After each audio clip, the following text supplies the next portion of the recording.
Good evening, councillors, staff, ladies and gentlemen in the gallery, and to those listening at home. Please be seated while Deputy Mayor Adam Hort delivers the blessing. Thank you.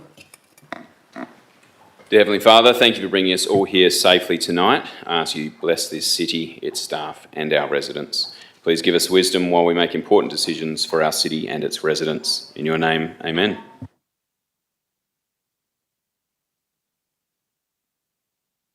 The disclaimer seems to be missing, so maybe I'll try to remember that offhand, Deputy Mayor.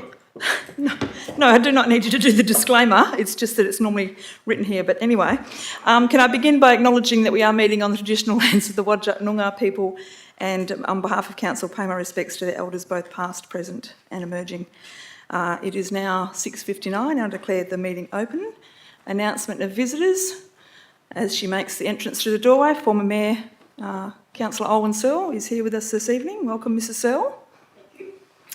And disclaimer, members of the public are cautioned against taking any notice of any action on decisions that may be made here tonight until they've been contacted by staff or have received a copy of the minutes in writing. Thank you. Don't take any action on any decisions made this evening. Thank you very much. Record of attendance. Councillor Betts is online with us here tonight. Everyone else here, Councillor Dewhurst has a leave of absence, and we will be having a request for a leave of absence from Councillor Williamson further into the meeting. Councillor McDonald is also joining us online. Councillors, are there any disclosures of interest this evening? No disclosures of interest. Announcement by the presiding member. Firstly, I'd like to thank the Deputy Mayor for stepping in and taking on the role of Mayor during my leave over the last few weeks. Thank you so much. And thank you to all the councillors that have stepped in to assist in that role where the Deputy Mayor couldn't attend events. Thank you and well done to you all. I'd also like to congratulate the city staff on more awards on our smart drainage initiatives.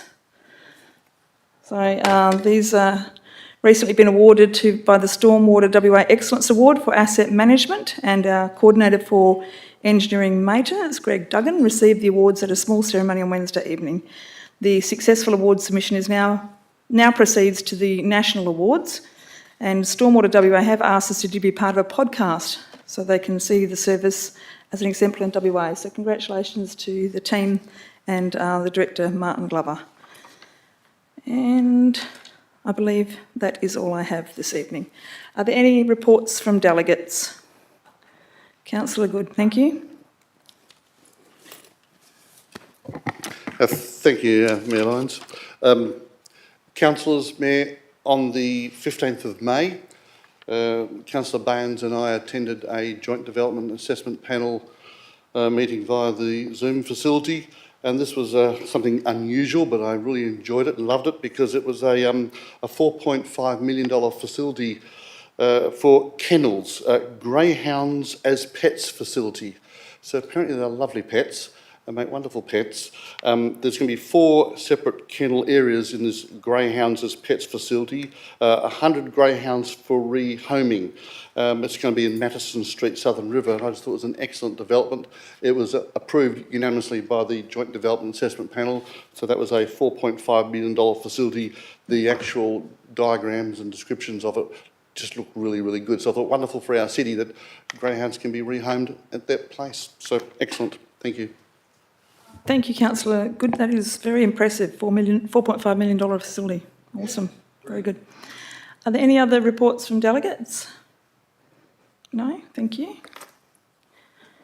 Oh, Councillor Betts, thank you. And Councillor McDonald. Okay, Councillor Betts first, thank you.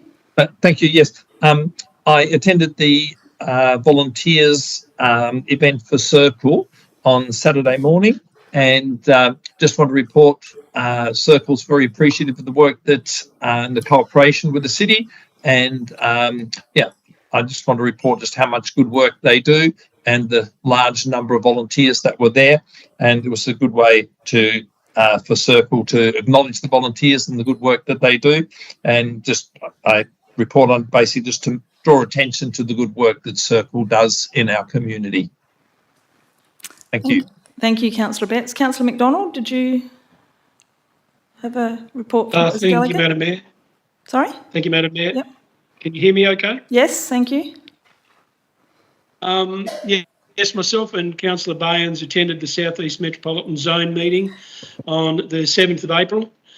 Briefly, the meeting focused on a single major agenda item, which was West Australian Local Government Association's endorsement of a new waste levy advocacy position.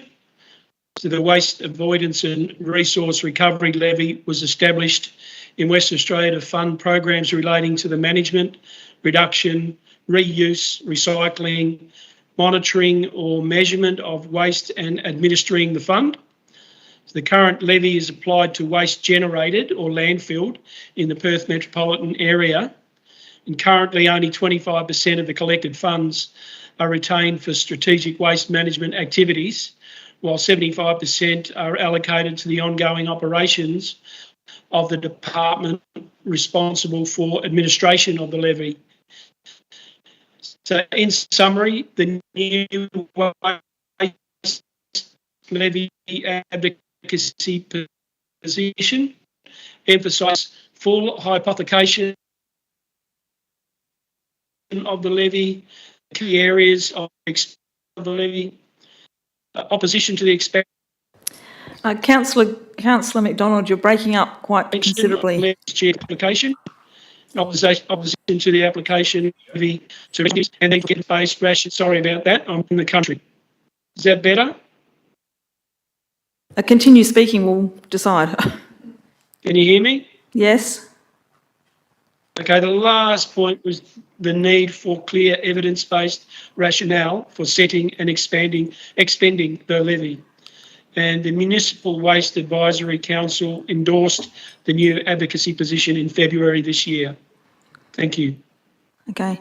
Thank you, Councillor McDonald. Are there any further reports from delegates? No, thank you. We now move on to question time and public statement time. And the first question is from Mrs. Owen-Searle. You could be last. Okay, the next question is from Mr. Brad Davey of Orange Grove.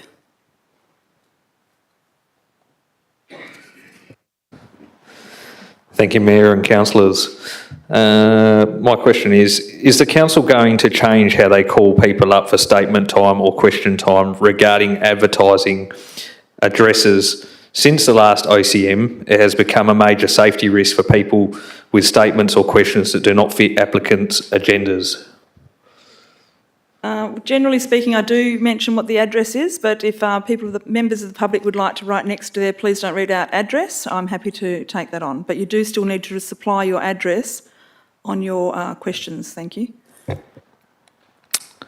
And the second question is, does the council have to approve all applications just because they fit on paper, whether it be a business application, commercial parking application, or even a shed or building application, even if it currently, the building or shed is correctly positioned on the building envelope, etc.? From my perspective, council can put an amendment in, or they can move alternate recommendations, so they don't have to approve everything, but it would be hard to have that stand up if it fit all the policies and guidelines if they were to appeal it at SAT. Perfect, thank you. The next question is from Leah Sislak. She's from Orange Grove. Thank you, Madam Mayor. Will the City implement an electronic register for OCMs for the general public to sign in to prevent a privacy breach of other members of the public accessing mobile numbers for malicious or intimidating reasons? Mr Bradbrook will answer that question. Thank you. Thank you, Madam Mayor. Yes, that's something that we could have a look at implementing rather than the paper-based copy. The next questions are from Mr Leon Walker, and you have 5 questions, Mr Walker. You may ask them all. Thank you, Madam Mayor. Question 1. Does the Mayor reside at 347 Maddington Road, Orange Grove? Yes. Question 2. Did the City pay Rapid Asbestos Removals $1,000 for asbestos removal on March 25th, 2024 at 347 Maddington Road? No. I can elaborate on that, Mr Walker. There's a drainage easement that runs down the side of 347 Maddington Road that does not belong to the property at 347 Maddington Road, of which there were sheets of asbestos erected on that drainage easement, so that is what the city's removed. I think that answers question 3. Why did the city pay for asbestos removal at 347 Maddington Road? Yep, that is why, because it's their asbestos. Okay. And I think question 4 is also answered, because the question is, did the asbestos come from the Mayor's property? No, it did not. Thank you. And who authorised the removal of asbestos from 347 Maddington Road by Rapid Asbestos Removals? City staff, Mr Glover. Thank you, Madam Mayor. Thank you, Mr Walker. Now we'll have Mrs Owen Searle as the last question for this evening. Thank you. Are there any public statements? Thank you. My first question. Would the council kindly note that due to my venerable age, this will be the last OCM that I attend. I would like to take this opportunity to wish elected members and staff all the very best for the future. And could it also be noted that it was at this exact meeting in May of 1979 that I was sworn in as a councillor for the very first time. And it was in May of 1969 that I attended my first council meeting together with ex-councillor Carol Maddison. This meeting was held in the then council chambers, which were located on the Albany Highway in Maddington, where McDonald's stands today. Thank you, Madam Mayor. And I'd be happy to note that, and well done to you, Mrs Searle. Thank you. My second question. Could I please have the permission of the Chair to extend to all elected members a few words of encouragement as they travel forward on their local government journey? Yes, thank you, Mrs Searle. Thank you.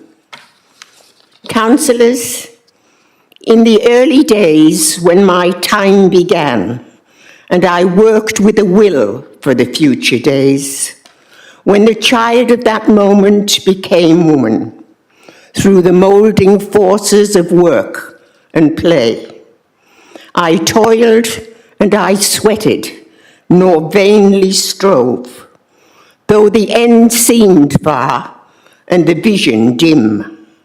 I did what I could, my strength to prove, and hope dawned clear on the future's rim. I kept going the second mile. I kept going the second mile. And now, as I stand and review the past, in the light of today, face the future years, I know we have reached firm ground at last, far beyond my dreams and my early fears. Clearly I see the road we've come, and feel you can tread the path before.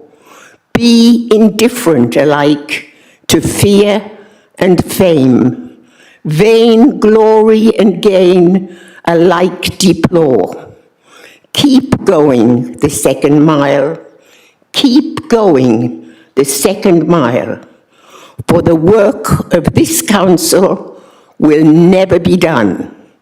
But I truly believe that the best is to come. Thank you, Madam Mayor. God bless you all, and God bless the city of Gosnells. Thank you.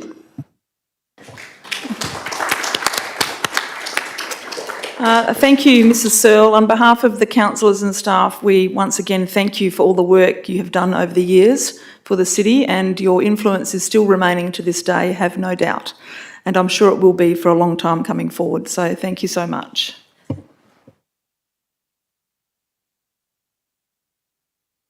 Mr CEO, would you like to say a few words to Mrs Searle? I'm sure you would.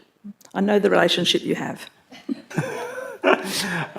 Thank you, Madam Mayor. Look, I've worked with former Councillor Sol, former Mayor Sol, since the day I arrived in Gosnells, and I've really appreciated the learnings from Olwen. It's been a pleasure to have worked with you. I can remember a couple of times when you weren't quite as happy with me as I might have liked, and you vaguely let me know it.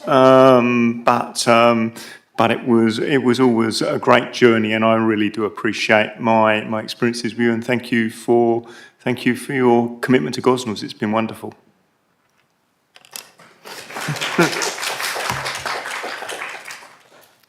And just lastly, if you still feel like you might want to come to council meetings, please do so, or listen in online. Thank you. Moving on, we'll move on to the confirmation of minutes. Councillors, there's no public statement, sorry. Confirmation of minutes, Councillor Adams to move that and Councillor Islam to second that. Are there any questions on the minutes, councillors? No? If you could please cast your vote by show of hands. Thank you, that has been carried. Are there any receiving of petitions and presentations? Are there any tonight? No? Thank you. Applications of leave of absence. I have one here from Councillor Williamson. Your mic is on. And she seeks a leave of absence for the council meeting tonight, which just includes tonight, and it's for personal reasons. Can I get a mover for that, please? Councillor Lloyd to move that. Councillor Zhang to second that. Councillors, if you please cast your vote. Thank you. Councillor McDonald, would you like? Thank you. Thank you, that has been carried. Get that. Okay, there are no questions of which due notice have been given. Nothing to bring forward for the gallery. So we move on to item 13.1.1, the Major Projects Progress Report. Can I get a mover for that, please? Councillor Islam to move that. Councillor Dalton to second that. Councillor Islam, would you like to speak? Any questions? Any questions? Anyone else? Any questions on this item? No? Councillors, if you'd like to cast your vote, thank you. Thank you, that has been carried. Move on to 13.2.1, the budget variation request for Southern River Precinct 3A North. It's a development contribution plan, public open space development claim. Can I get a mover for that, please? Councillor Baynes to move that. Deputy Mayor Hort to second that. Councillor Baynes, Deputy Mayor Hort. Anybody else would like to speak to this item? No? If you could like to cast your vote, please, councillors. Thank you, that has been carried. 13.2.2, the development application for the proposed warehouse at 33 Lot 801 Clifford Street, Maddington. Can I get Councillor Good to move that? Councillor Baynes to second that. Councillor Good, would you like to speak to this item?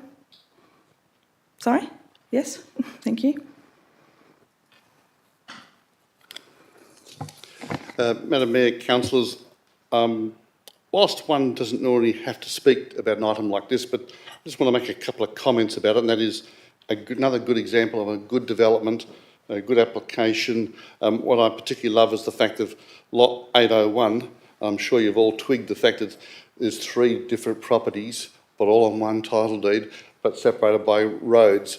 And in all my career of financing monies, etc., I've never seen that before, and I've made point of it years ago to our Director of Planning about the fact that it's just good to see another great, strong development in that precinct area and strongly endorse it, and it's just very good to come to council. So I hope you all support it.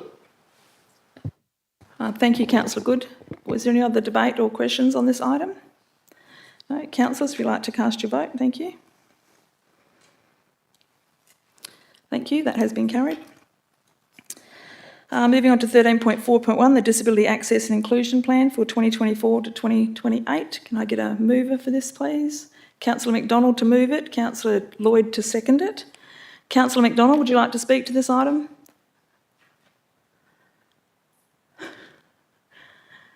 Ooh, it's very laggy. No, thank you. Okay, thank you. Councillor Lloyd, thank you. Yes? I just wanted to take a moment to applaud Director Blake and her team on the Disability and Inclusion Plan and for hearing the community on the greater recognition needed for invisible disabilities.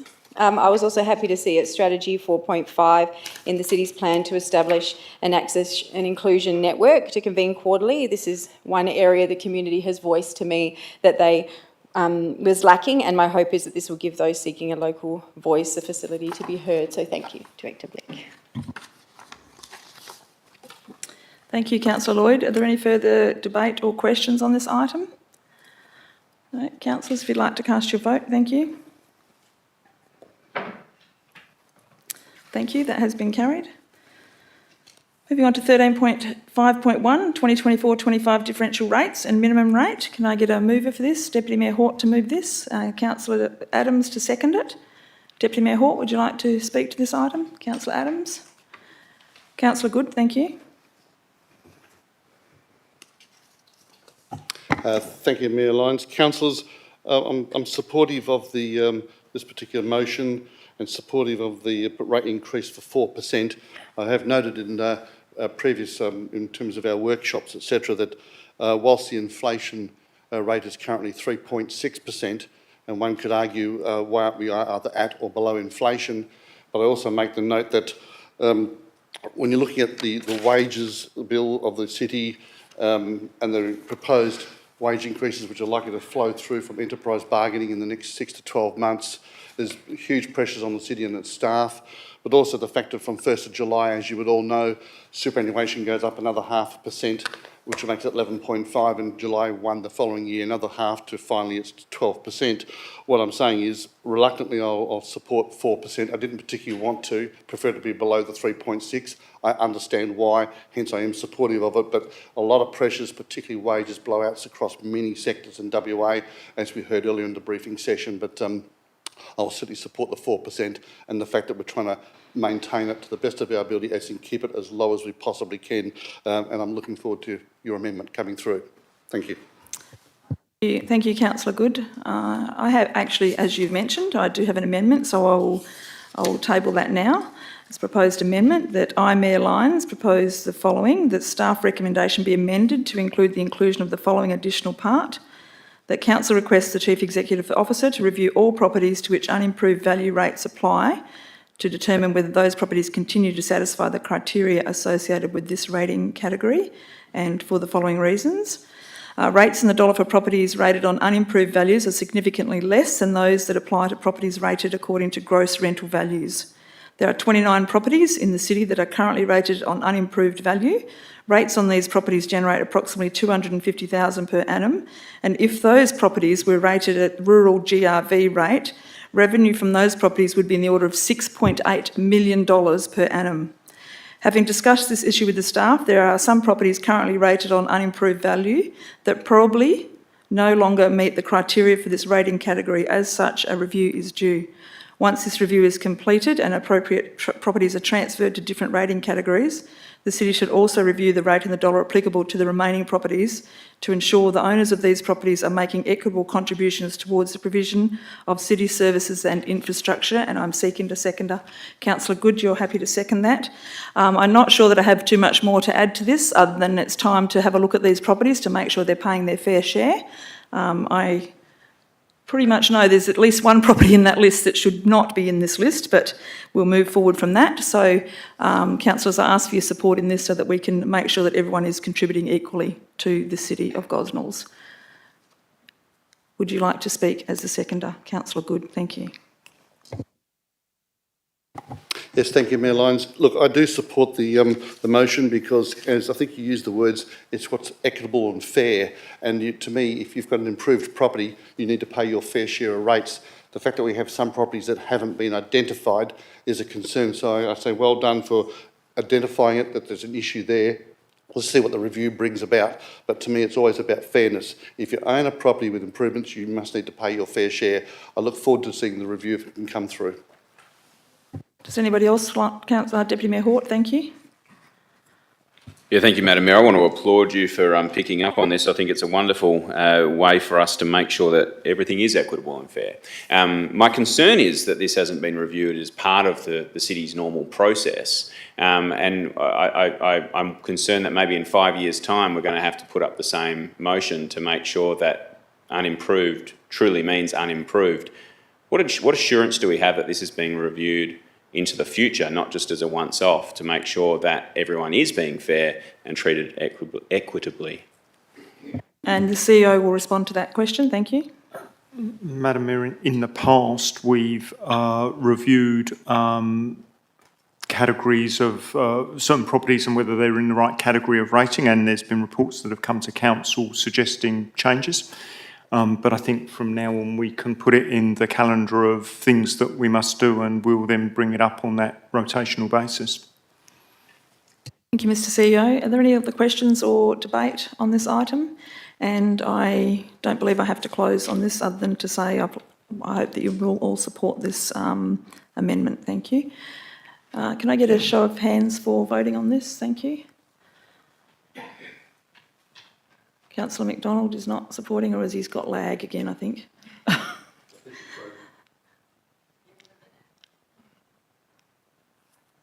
I think I'm frozen. My hand is up.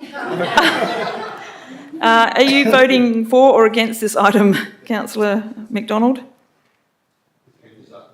Can you hear me? It went up, did it? Yeah. Okay, it's Can been you hear carried, me? thank you. It's been carried for the amendment, and we'll put that back together with the original item. Point of order, Madam Mayor. Can I suggest, I that he spend a just lot of pauses time on his screen? Teams, that he gets, Councillor McDonald removes his screen and then just uses the raise hand on Teams as a way of letting us know whether he's voting or whether he needs to speak, because otherwise we're going to have difficulty Yes, with his you're right. audio as well. Thank you, Deputy Mayor. Is that an option, Mr CEO? There's nothing legally that says we have to see his lovely face. He votes. Is there a raise of hands option on this particular program? Is the testing? Thank you, thanks you, Councillor McDonald.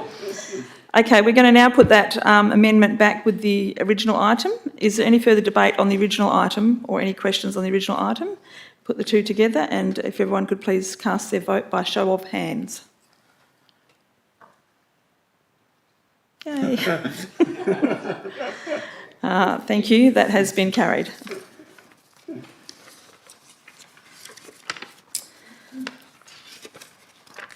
We move on to item 13.5.2, which is the financial activity statement for April 24. Can I get a mover for this, please? Councillor Dalton is to move this and Councillor Adams is to second this. Is there any questions or debate on this item? No? Thank you. Thank you. If you'd like to cast your vote on this item, thank you.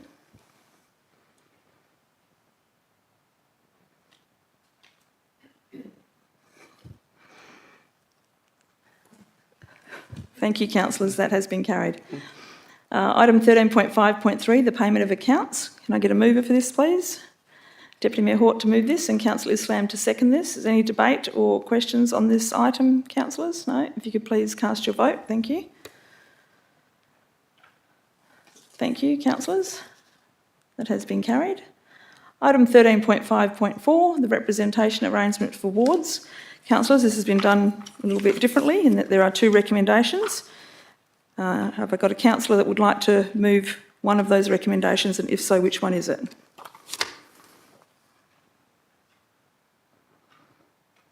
Councillor Good, you'd like to move which recommendation? Mayor Lyons, I propose that Council resolves to shift to a multiple ward system of representation for one of two. I assume you just want to do one of two at the moment, or both? So you're moving, well, sorry, just let me get to the right page. 151. You're moving recommendation two of two or one of two? One of two, to say that Council resolves to and cross out maintain a single ward and move to shift to a multiple ward system of representation. Okay, that's what you're moving at the moment. Okay, that's fine. Do you have a seconder for that? Deputy Mayor Hort is to second that. Did you want the second one or not? Not at this stage, no. Oh, actually, yes, I would take that at this moment. Sorry, in which one you wanted to choose, the Thank you. 3 or the 6? Yeah, thank you, Mayor Lyons, because it makes sense that they do follow. Yep. Yeah, that if Council resolves to shift to a multiple ward system, supports the establishment of, I'm saying, 6 wards. Okay, do we have a seconder for 6 wards? Point of order, Her Worship. Yes, I'm not sure we...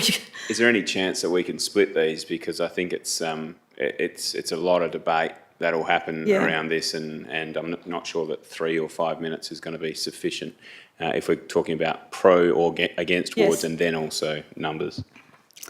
Yes, I think there was a throw of thing with the 6 wards come up, but we'll do number 1 of 2 first, which has been seconded. So Councillor Good, you're free to speak on that item. Thank you. Thank you, Mayor Lyons. Look, councillors, this is obviously one of those discussions/debates that goes around and round in circles and frequently rears its ugly head, if you like, in terms of over many, many years I've heard the same thing to and from. I've always been against wards. I've always been very clear since I've gone against wards. So why am I changing my mind? I'm not sure if I get the quote right, but if the facts change, you need to change. And I think it was Albert Einstein who made something like that. What do you do if you don't change? The reason why I'm actually saying it's time to go towards is because, and I've mentioned this before in workshops, etc., and I'm mindful, of course, I've got only my 5 minutes, but the population growth of the city, the sheer number of electors that we now have, we've had some massive growth, and I'm trying to make it easier for the fact of how do you actually run an election when there's in excess of 45,000 houses. We've got a population of over 130,000 people. When the last review was done in 2006, we had 91,000. So we've gone up 40,000 people. So I'm just a view of the practicalities of it more than anything. Not unlike, and I've mentioned this before, but publicly, whether it be state or federal, as parliaments that is, that they have more seats as the population grows. The state has actually introduced a new seat. Federally, there's a new seat out in the next 2 to 3 weeks because the population of WA has grown. So my argument is, and by the way, this is not an argument where I'm set in stone because you can argue it either way. There's no win-lose. It's a case of what's best for the ratepayer. So my arguments are one of population growth, the demographics. It's harder to represent people because there's too many of them, literally. From memory, the actual data was in 2008 when we did a paid review, it was 4,893 electors per councillor. So at the moment, there's 79,000, I think, electors. Correct me if I'm wrong, Mr. Director there, but roughly 79,000 electors. And you've got to try and work out how you're going to get elected. So it's hard. So I acknowledge the fact of we've grown. It's now probably needed. I won't come to the second argument in terms of wards, a number of them, but it's the fact of that key issue of only so many people vote. And by the way, in the actual report, it mentions those who commentated about should we or should we not have wards. We didn't actually have a huge response because, quite frankly, most people actually don't care. But I care about the fact of if someone wants to represent their city and they live in an area which is not high density, whereas I would argue I personally live in an area of medium to high, it's arguably easier for me to get elected than they am. So I'm saying from a fairness point of view, electors per councillor point of view, it's probably time to reintroduce wards.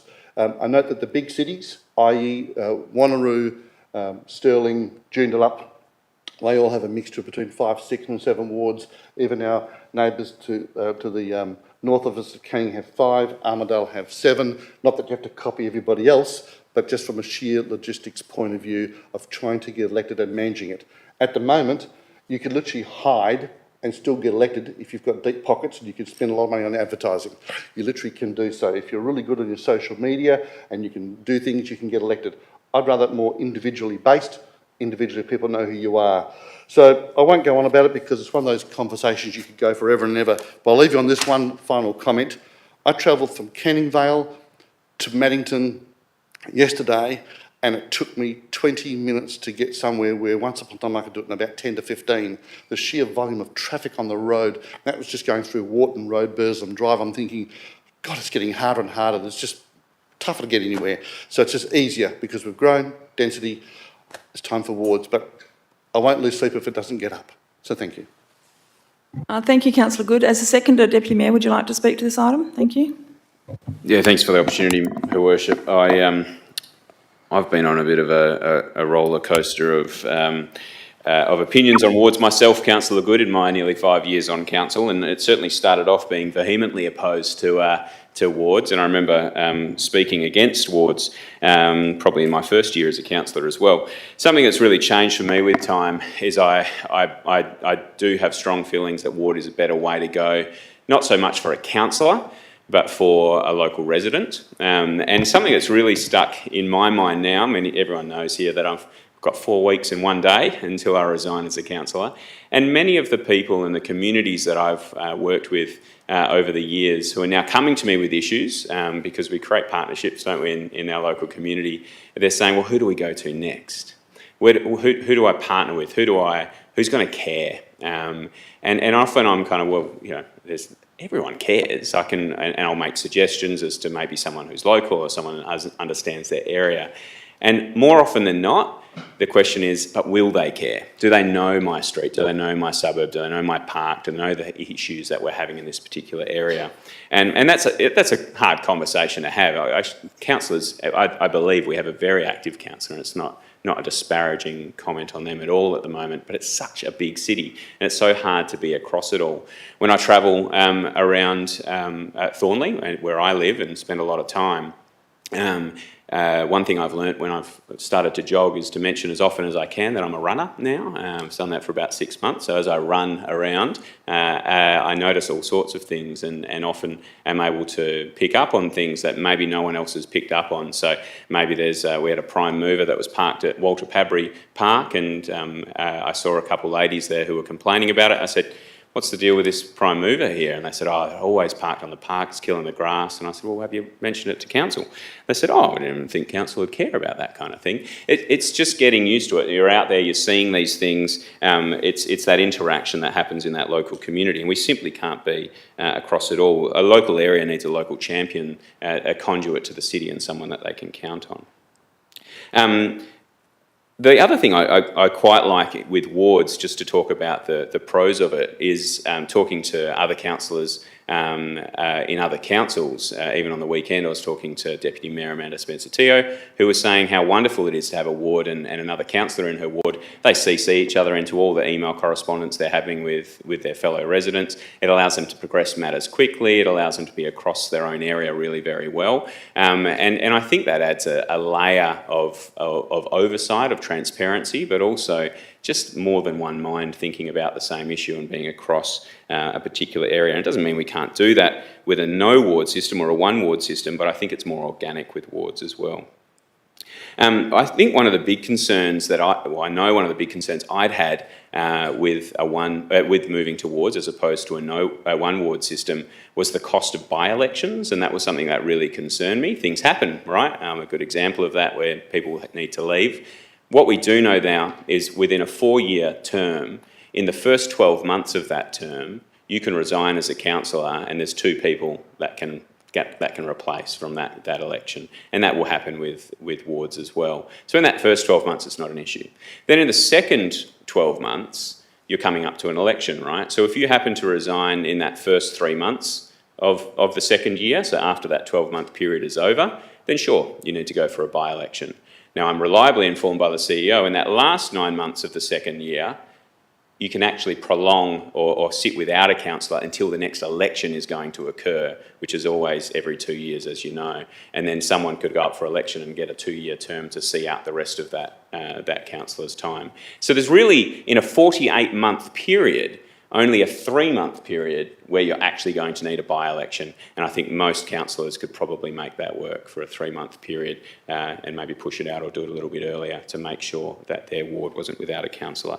So I think that argument around the cost, I think, is fairly well mitigated with this new structure in the legislation. So I'm for wards for a variety of reasons, and I've spoken about most of them in these chambers. I just wanted to highlight those few new things since our last conversation on this, and my ongoing feelings about this. I think overwhelmingly, though, councillors, I just remind you, and I'm sure it's not the case, but I just want to remind and put it out there to you all, this is not about councillors, it's about people. It's about the people in the public knowing who to go to, making sure we're getting good quality representation. It's not about us here tonight. It's never been about us here as councillors. It's about how we can better represent the community. And I think wards is the way to go. Thanks, Madam Mayor. Thank you, Deputy Mayor Hort. I'm seeking someone to speak against this item. Would anybody like to speak against this item? Councillor McDonald, you were up first. Thank you. Thank you, Madam Mayor. Can you all hear me all right? Yes, thank you. I'd just like to say that of the 27 city councils in Western Australia, my belief is that the City of Gosnells was a pioneer of the no ward or single ward system, and it's worked very well. I'd suggest that to consider changing to a ward system, there would need to be some very compelling evidence that it would improve the outcomes for the City of Gosnells and its ratepayers, and I'm not convinced that there is a compelling evidence. And not to mention the additional administrative work, organisation and costs. But my biggest concern is that there is an inherent conflict created by segregation into wards. And my view is that a holistic approach with an unbiased team of councillors will always provide better outcomes. And the reason for my strong support of the current single or no ward system that we operate with at the City of Gosnells is that firstly, there's broader representation. A no ward system ensures that council members are accountable to the entire city population rather than just a specific ward. And this can encourage representatives to consider the needs and interests of the city as a whole rather than focusing solely on their designated area. Secondly, it eliminates parochialism.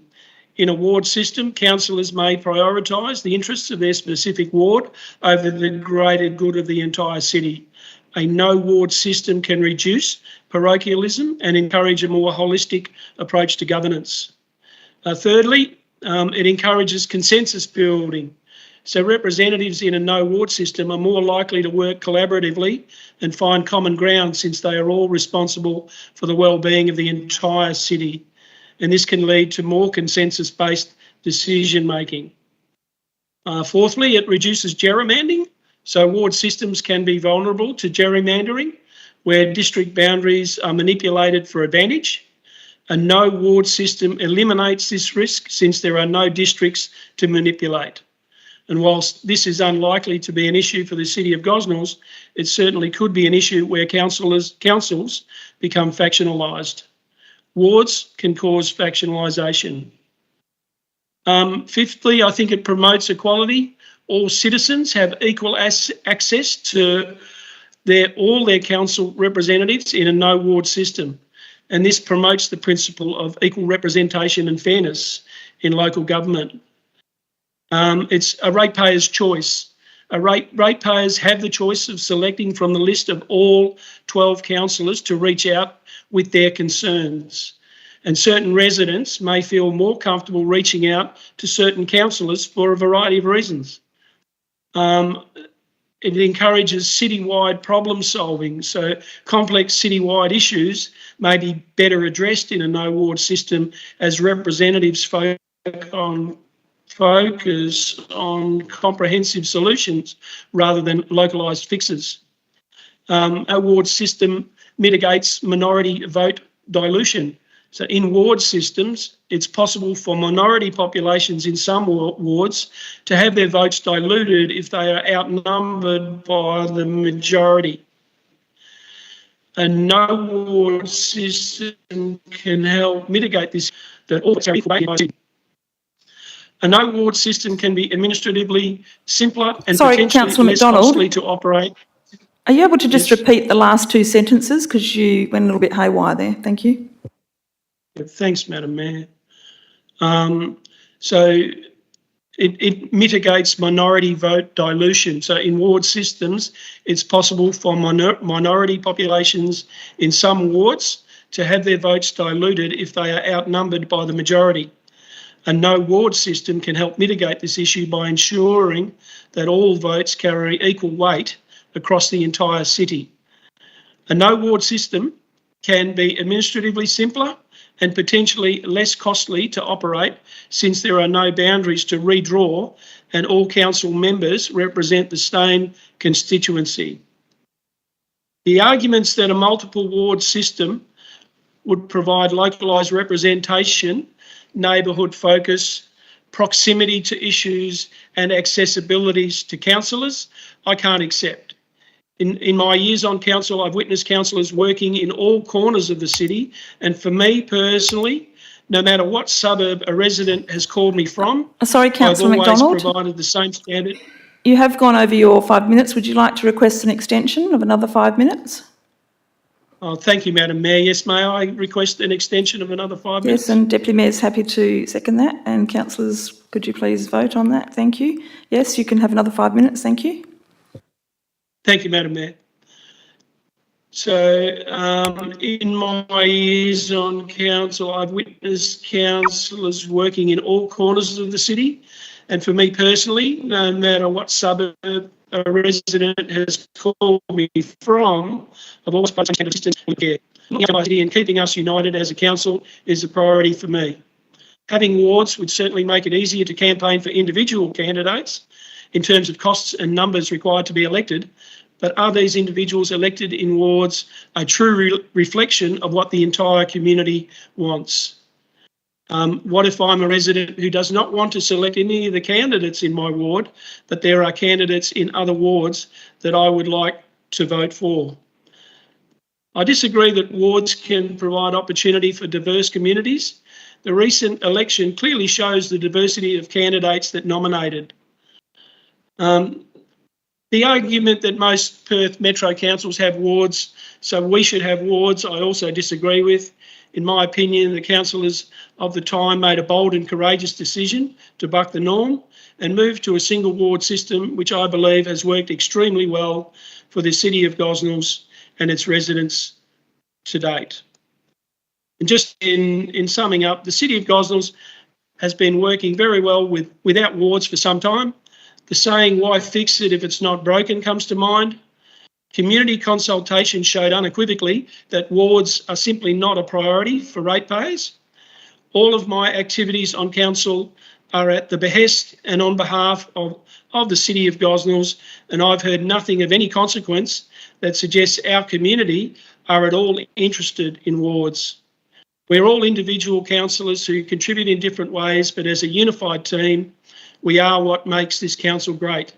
And in my honest opinion, a united front will continue to provide the city with the best outcomes for all residents in the future. Thank you, councillors. Thank you, Mayor. Thank you, Councillor McDonald. I'm now seeking someone to speak in support of this recommendation. If not, then I will. Thank you. Sorry? Oh, Peter, are you speaking in support of this recommendation? No, thank you. I'll speak in support of this recommendation. Introducing a multiple ward system in the city of Gosnells, which has over 130,000 residents, which includes around 80,000 voters, can provide several significant benefits to the community, enhancing both the democratic process and the equity of representation.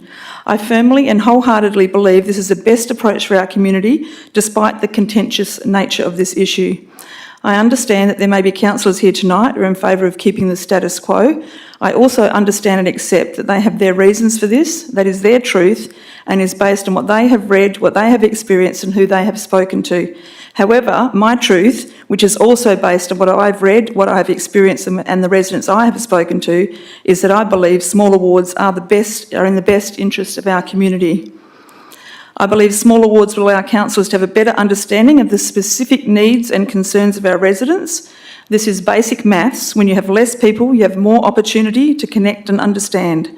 To add to this, with fewer residents per ward, councillors can more easily be held accountable for their actions and decisions, as the electorate can more directly observe and evaluate their performance.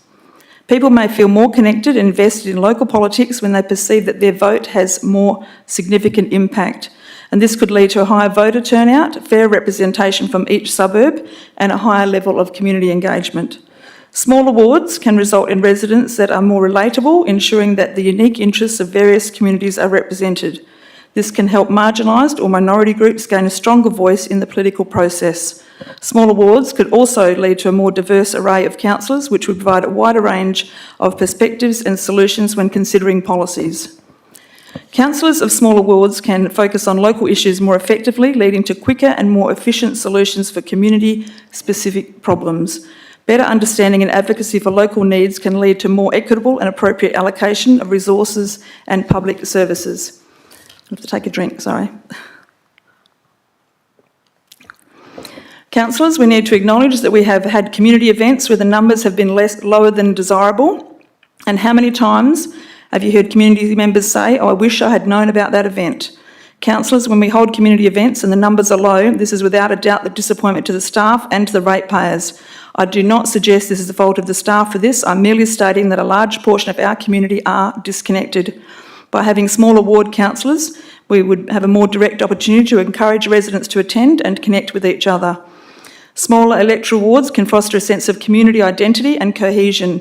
Residents of smaller wards are more likely to have shared interests and priorities, making it easy for councillors to advocate effectively on their behalf. In a shifting world, it is a source of comfort to know that you have someone you know by name that will advocate for you and work towards a better life for you and your family. Additionally, we currently have a portion of our community that is confused about who to contact with their concerns. This confusion is exacerbated when members of state parliament ask residents to contact them regarding local government issues, creating further frustrations and inefficiency. Smaller wards would help clarify these lines of communication, making it easier for residents to know who exactly their local councillor is and whom to approach for specific issues. In smaller wards, councillors can more easily identify who will be most affected by policies and decisions, allowing them to engage directly with key stakeholders and ensure their interests are considered. If you're a councillor and you do not know the current issues or the next projects that are earmarked in every suburb in the city of Gosnells, you should be supporting wards. This structure will help you enable to stay informed about the specific needs and developments within your smaller, more manageable ward. Every councillor here tonight, including the Deputy Mayor, have been voted in by the community to make the best decision they can for the community. Some may feel this agenda item should have been deferred until the Deputy Mayor resigns from the council next month, as it will not affect him. It is essential that we remember that the council exists to serve the community, not the other way around. So the effect this has on elected members is not what we are debating tonight. The benefits to the residents of the City of Gosnells is what we need to be considering, and this includes equitable representation, higher community engagement, more effective governance, and a strong sense of community identity. Gaining this would far outweigh the convenience of remaining with one ward. Our role as elected members is about prioritising the needs and well-being of the community. This includes ensuring that every resident feels heard, represented, and cared for. Councillors, I ask that you dig deep and truly think what is best for the community. Please don't vote against introducing wards because you think it will cause in-house bickering or biased advocacy. We're all adults here, and I emphasise that even if the ward system is introduced, elected members are still accountable to every resident, business owner and absentee owner in the city, which means all elected members can be contacted by stakeholders regardless of which ward they represent. Please consider voting for a multiple ward system. Thank you. I asked for somebody to speak that's speaking against this, and I did have Councillor Betts' hand up previously. Councillor Betts, you would like to go ahead and speak against this item. Thank you. Thank you, Madam Mayor. Councillor McDonald covered a lot of the ground that I was going to speak or say, so I'd just like to echo most of what Councillor McDonald said. Just a couple of things. I appreciate that there are pros and cons for having a ward system or the single ward system, and I believe that the biggest advantage of a multi-ward system is actually for people who are seeking election, because they've got a smaller area in which to campaign. But I believe that the level of community engagement actually won't change with having multiple wards. So that's the percentage of people who vote at local council elections, I don't believe is significantly higher in local governments that have wards versus us who have a single ward system. I believe that having a single ward system in our ethnically diverse city actually makes it easier for the council to be representative of the ethnic diversity within that community, within our city, because it allows, if one of the subsets or ethnic communities within our city, if one of their community members actually nominates, that gives everyone of that ethnicity the opportunity to actually vote for that person, whereas in each sub or each ward, if we have multiple wards, then what will happen is that the it will make it just much more difficult for people of the migrant communities to actually be represented on the council. And I think that would be a real shame. And I think we benefit from having that diversity on the council. I appreciate that for candidates, having a local ward makes it easier because you've got a much smaller area to door knock or to drop leaflets into. But as Deputy Mayor Hort said, the issue shouldn't be about the candidates, but what's actually good for the city overall. And I believe that as councillors, to have the whole city as our ward has the advantage that we actually have a whole of city perspective. If I was the councillor for just a simple, a much smaller area, then my focus would be on that. I go to the park openings and the site inspections, etc., wherever they are in our city, and that gives me the overall picture of what's important for the city. And in terms of, I don't accept the argument that people are confused as to who to contact. I've had people contact me from Wattle Grove, Orange Grove, Mannington, Southern River, Canning Vale, from all over the city. And I think that people look at the list of councillors when they want to contact somebody and they think who is most likely to be sympathetic to my issue, and they can feel free to approach them. Once we have a ward system, then they will feel that they can only approach their two ward councillors or depending on how many councillors per ward. So I see the ward system as having significant disadvantages, and I think that the issue of the population or the number of people, that really doesn't matter so much how many people are in the city. It's because, again, if our focus is not so much on what makes it easier for candidates, but what's good for the city, how many people we represent doesn't really matter. So I just would echo much of what Councillor McDonald said. I won't go through those things again, but I just would indicate also that if in budget considerations, if, for example, if I live in Southern River, it's a relatively new suburb. If I don't have many things in the budget that's visible for the Southern River area, the people in my ward could say to me, well, you haven't done much for our area. We'll try and get somebody else in next time. But I believe that for the good of the whole city, it's actually more important that we, say, improve the parks in Gosnells and Thornley, the older areas. It's better for the city, but the people in Southern River may not share that particular view. So I believe that... Councillor Betts, you've gone over the 5 minutes. Would you like an extension? Yeah, I'm happy to finish. I'm happy to leave it at that. Thank you. Thank you. Is anybody speaking in support of the item? No, Councillor Lloyd, you're speaking against the item. Go ahead. I came into this debate with no particular sway either way. I've listened intently and always my focus is on the benefit to our community. The major issue for me as to why I can't support the implementation of wards is that there's no requirement for a ward councillor to actually live in the ward that they want to represent. Without this, I don't see how we would actually attain the true local representation that the wards seek to create. To the contrary, under the current one ward system, with the new preferential voting now in place, with the exception of a mayoral and councillor candidate running together, tickets for candidates can no longer be formed to influence who people should vote for. Now you have to stand on your own 2 feet and prove your own value. Our last election has also shown under the current structure that our community has the ability to vote for and win for diversity. It's shown around the table here tonight. Serving our city is a privilege. Our reasons for moving towards should never be to make it easier for anyone to run. Do we really think that we'll get better representation by making it easier? We already have so many people who throw their hat in the ring, and under our current structure, if you don't do your job, you won't be re-elected, and you will no longer be able to rely on others to help you get across the line.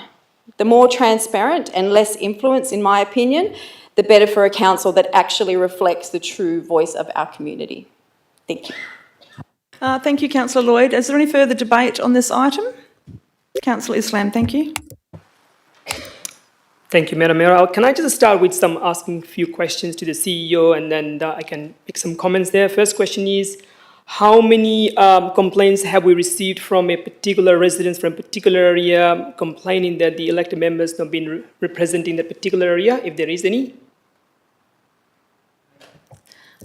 Thank you, Mr. CEO. I'm not aware of particular complaints. Okay. The next question is this possible if we are implementing multiple ward system without splitting a suburb into multiple wards? Because that will confuse our ratepayers, our electorate. So will that be possible going into multiple ward systems, not breaking a suburb into multiple wards? Mr. CEO, it looks like he's going to respond to that. That would really depend on how many wards you want to choose and whether you want the number of elected members to be consistent between the wards. Okay. The next question I have is an elected member is required to serve the whole city or just a particular area of the city when we have got multiple wards? They're required to serve the whole city regardless of which ward they represent. Okay. The last question I have is, how much is it going to cost if we are going into multiple ward? How much is it going to cost to the city to go implement multiple ward systems? Mr. CEO? Madam Mayor, it's not possible to give an exact answer, as this paper sort of indicates. We'd need to do some final work to come up with the final boundaries for wards. That could cost, a couple of $20,000 potentially. And then there'll be ward reviews as the city grows into the future. All right, no, thank you very much. So I guess, look, after hearing all these debates and then questions, I was also in the impression of serving the people. This is we should be acting in the best interest of the people. So when we look at this survey, the response we received out of 80,000 voters, 135,000 people, only 72 people said they're in favor of multiple wards. So clearly it shows that the residents are not in favor of multiple wards. They're very happy with the existing system. So I guess all the things have been covered by the Kevin McDonald's and Peter Abbas and Dan Lord as well. So I don't want to repeat all this again, but what I would like to say, I encourage all the councillors to actually vote in favour of the existing system because the system is working smoothly, it's not broken, the residents are not asking for it, and multiple was not only costing money, but also is going to confuse our ratepayers because it's only 30% electors they vote. So I guess by confusing them, we're actually pushing them our way when it comes to election. Thank you very much. Thank you, Councillor Islam. Is there any further debate on this item? No? Councillor Good, would you like to close? Thank you. Thank you, Mayor Lyons, and thank you, councillors, for such wonderful debating comments. It was actually, I addressed my opening remarks along the lines of there's no winner, there's no loser, you can vote either way, it's not the end of the world, and I certainly won't be losing sleep over it. But I do make the observation that obviously we have to do review into wards on a regular basis legally anyway. Just to give you such an example, I have the City of Wanneroo ward review from 2014 in front of me, and it's almost you could cut and paste, copy and paste. It's the same argument over and over and over and over, and hence I won't be elaborating. Other than it's great to hear people give an opinion. I'm still in favour of wards for the reason I initially identified: population growth, easy access, and I think even Mayor Lyons, your own comments regarding accessibility. And interestingly enough, it's all about what is best for the city, but it's a judgment call. The fact that we're the only large council that doesn't have it, I accept that, and good on those back in 2009, because I made the point when I got elected in 2013, I was very much supportive of that, and I heard all the arguments for no wards, and I was very much supportive of it. But as we grow, eventually I can see it happening. When it happens to be, so be it. I will stand and say I'm still supportive of it, but I do appreciate some terrific counter-arguments from both Councillor Betts, Councillor McDonald, Councillor Lloyd, etc., and just questions been coming through. And it's a judgment. There's no easy solution other than what's best for the ratepayer. You do what you think is right.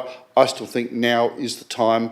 I'll be interested to see in 8 years' time whether there were 20,000 more people, and you go, this is now hard because the sheer number of electors per person, it does make a difference. Otherwise, Why does the state and federal government keep introducing more seats? Because the population has grown. It's that simple, it's just harder. So hopefully one day we'll come to it, but I'm still in favour of wards and I'll be voting for it. Thank you, Councillor Good. Councillors, if you would like to vote in favour of multiple wards, please raise your hand now. 1, 2, 3, 4. And that is it. So we will be remaining as a single ward. Thank you, councillors, for your debate on that. Moving on to 13.5.5, the appointment of the delegate to the West Australian Local Government Association South Eastern Metropolitan Zone. Deputy Mayor Hort is happy to move that. Can I get a seconder for that? Councillor Adams to second that. Deputy Mayor Hort, thank you. Yeah, thank you, Madam Mayor. I would like to put forward Her Worship, the Mayor, Teresa Lyons, as a delegate. And I'm happy to accept that putting forward. Would you like to put forward someone for the deputy, who currently the deputy is Councillor Baynes? I'm happy to put forward Councillor Baynes as the deputy. If you're speaking, you do what you do. Yeah, Her Worship, I don't have a name for the deputy, so it's up to you. Hang on. If Councillor Baynes doesn't come, the representative Councillor Baynes. Councillor Baynes, you remain as the deputy. You already knew that, did you? No, you do now. Are there any other nominees for this item? No? Councillors? Go, sorry. Am I able to speak to it, Madam Mayor? Yes, you are, Okay? thank you. I just think there's a little bit of, Yes. as everyone knows, I'm a current, or not so current state councillor. I've resigned, I think it's a really, really important time for the Welga State Council moving forward. I've noted, a definite rift between metro and country representatives in Welga, and I think it's a really, really important time for Gosnells to have a seat at the table. I think a mayor comes with a lot more opportunity for us to get forward another state councillor from the city of Gosnells. It's our turn. We've missed out on that opportunity. I don't want that to necessarily be wasted, and I think by putting forward our illustrious mayor, we gain a better chance of having an ongoing seat at the state council. So not that I need to give all those reasons, it sounds like it's the only nominee, but I think just to explain why I put up Madam Mayor tonight. Thank you, Deputy Mayor. Is there any further debate or questions or discussion on this item? No. Councillors, if you could please cast your vote. Thank you. Thank you. That has been carried. And thank you, councillors. I'll do my best to get on. Sorry? Councillor McDonald's left us, has he? Must have had a dropout. Okay, that has been carried. There are no motions of which previous notice has been given. There is no urgent business. There is a confidential item, so I move to close the meeting at 8:00. Can I get a move to close the meeting? Councillor Lloyd and Councillor Zhang to second that. Councillor, please, if you could vote to close the meeting. Thank you. Thank you. That has been carried. Declare the meeting closed at 8:06. Thank you. Thank you so much, ladies and gentlemen in the gallery. Well, the meeting is actually closed now for a confidential item, so we'll be asking you to venture out into the rain, sorry. You're welcome to wait until the item's finished being discussed and come back in.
and it's 8:11.50. I declare the meeting closed. Thank you, everyone. It's always funny. Good night, everyone.